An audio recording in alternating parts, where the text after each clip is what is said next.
যারা যোগদান করেছেন এনাদেরকে আমি আমার নিজের এবং দলের সকল স্তরের নেতাকর্মীর পক্ষ থেকে তাদেরকে আমরা স্বাগত জানাচ্ছি। আজকে তারা বিএনপির এই কঠিন সময়ে, দুঃসময়ে কেন যোগদান করলেন, এটাই প্রমাণ করে যে তারা দেশপ্রেমী, তারা দেশকে ভালোবাসে, তারা অন্যায়ের বিরুদ্ধে প্রতিবাদ করেছে অতীতেও, এখন প্রতিবাদ করার মতো একমাত্র বিএনপি ছাড়া অন্য কেউ নেই। সেজন্যই তারা আজকে এসে বিএনপিতে যোগদান করেছেন। ইনাদের যোগদানের মধ্যে দিয়ে বিএনপি আরো অনুপ্রাণিত হবে, যাতে গণতান্ত্রিক আন্দোলনকে, আমরা গণতান্ত্রিক প্রক্রিয়ায় গণতন্ত্রকে এই দেশে ফিরিয়ে আনতে পারি। আমাদের লক্ষ্য একটাই, ক্ষমতা আমাদের কাছে বড় নয়, আমাদের কাছে বড় হলো দেশ এবং জনতা। তাদের দুঃখ দুর্দশায় আমরা বসে থাকতে পারি না। যারা আজকে দেশের মানুষের এই দুঃখ দুর্দশা এবং দেশ গণতান্ত্রিক অবস্থায় দেশকে ধ্বংস করে ফেলা হচ্ছে, যার জন্য আমরা যুদ্ধ করেছি, অনেক রক্ত দিয়েছি, সেই গণতন্ত্র আজকে আমাদের নস্যাৎ হতে চলেছে, শেষ হয়ে যেতে চলেছে। শুধু এক ব্যক্তি ক্ষমতায় থাকার তার ইচ্ছার জন্য তিনারা অতীতে নিজেদেরকে অত্যন্ত প্রোগ্রেসিভ বা তাদেরকে অত্যন্ত সাহসী এবং গণতন্ত্র মনে করলো, আজকে তারা বেঈমানের ভূমিকা অবতীর্ণ হয়েছে। যারা আছেন আপনারা হয়তো তাদের চেনেন সকলকেই, একসময় তো সহকর্মী ছিলেন, কিন্তু আজকে তারা যে কাজগুলি করছে বা যাদের সঙ্গে রয়েছেন তারা সম্পূর্ণ দেশের স্বার্থ বিরোধী, জনগণ বিরোধী, গণতন্ত্র বিরোধী অন্যায় অপরাধ করে চলেছেন। বাংলাদেশে এখন পর্যন্ত কিন্তু এই ব্যাংকগুলি এইভাবে লুটপাট হয় নাই, কিন্তু এই আওয়ামী লীগ আসার পর, এই ক্ষমতায় আসার কয়েক বছরে সমস্ত ব্যাংক লুটপাট হয়ে শেষ হয়ে গেছে। এমনকি স্টেট ব্যাংক পর্যন্ত আজকে সেখানে চুরি হয়েছে। আগে আমরা শুনেছিলাম বন্দুক দিয়ে যুদ্ধ করে নানা রকম ষড়যন্ত্র করে ব্যাংক ডাকাতি করেছে।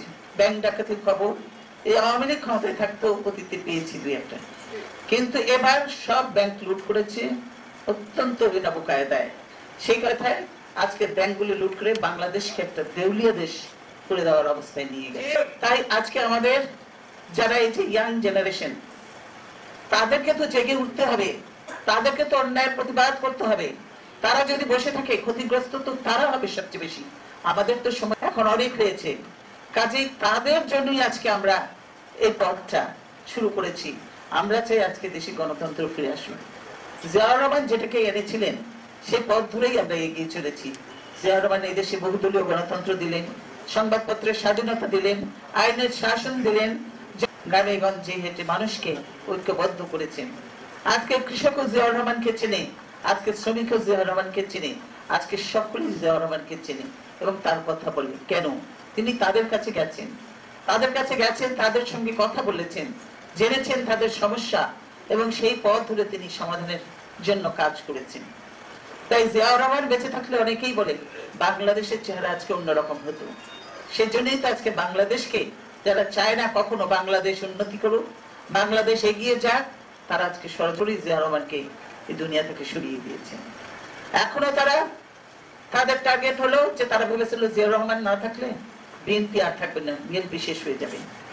কিন্তু বিএনপিকে জিয়াউর রহমান এমন ভাবে মানুষের গদ্য করে নিয়ে গিয়েছিলেন যে কেউ ভুলতে পারে না।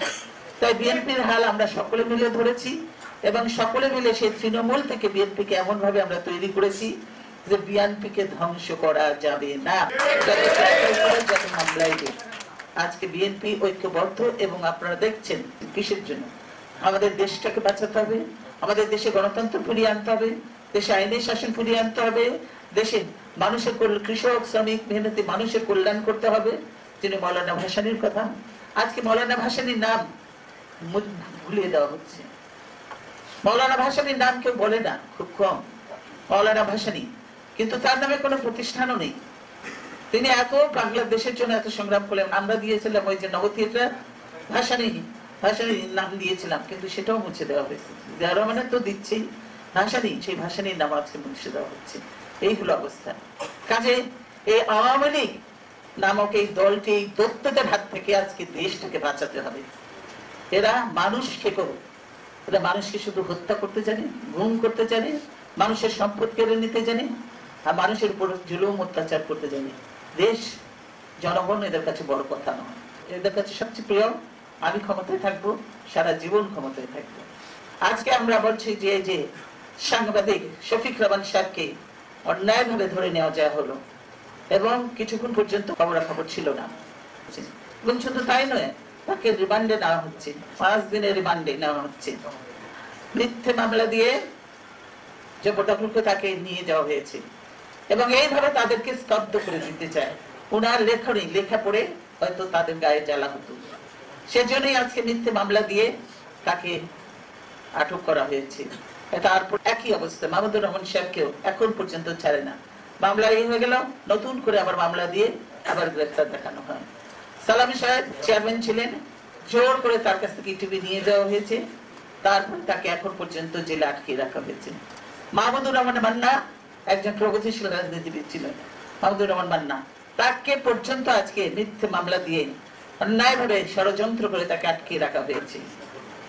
শওকত মাহমুদ, আপনারা জানেন, তার বক্তব্য শুনেছেন, লেখনী লিখেছেন, সাংবাদিক, তাকে আজকে গ্রেফতার করা হচ্ছে। আজকে শুধু রাজনীতিবিদদের নিরাপত্তাহীনতায় ভুগছে না, সাংবাদিকরা এবং বিভিন্ন পেশা মানুষ সহ প্রত্যেকেই, ছাত্র যুবকরা পর্যন্ত যারা একটু প্রোগ্রেসিভ, যারা একটু সচেতন, তাদেরকেই ধরে নিয়ে যাওয়া হচ্ছে।